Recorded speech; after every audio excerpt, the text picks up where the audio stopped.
Hi, Wiley Long with HSA for America. I want to talk to you a little bit more about the public option.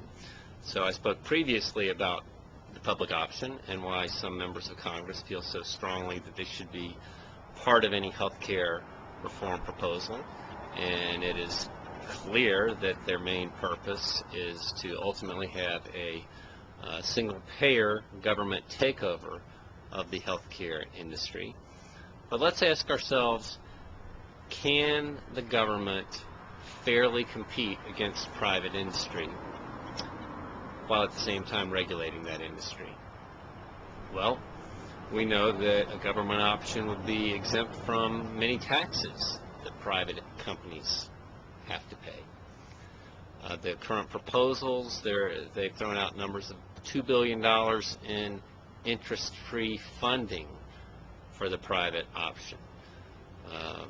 Private company, or for the public option rather, but of course private companies pay interest on any money they borrow.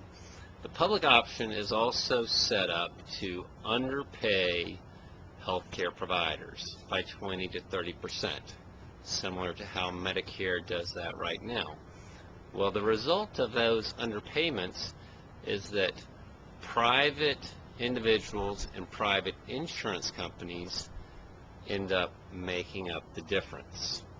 Okay, so naturally, if private companies are paying higher reimbursements, and even higher than they otherwise would because they're having to make up the difference that the public option doesn't pay, then clearly we create a situation that puts the private companies at a strong disadvantage and is really structured to eventually put them out of business.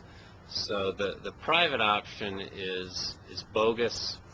It's not really structured to increase competition. But increased competition would be a great thing. So how could we promote that? Well, one, we could allow companies to sell across state lines.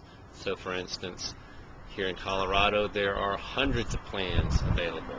Somebody in New York, if they could choose a plan that was based out of Colorado, well, they could probably find a plan that would cost less than half of what it costs them right now in their home state. So maybe another option is to eliminate state regulation altogether and have one national market for health insurance and watch the competition and the insurance companies come out of the woodwork to compete for that business. So those are just a couple ideas of how we could really increase competition.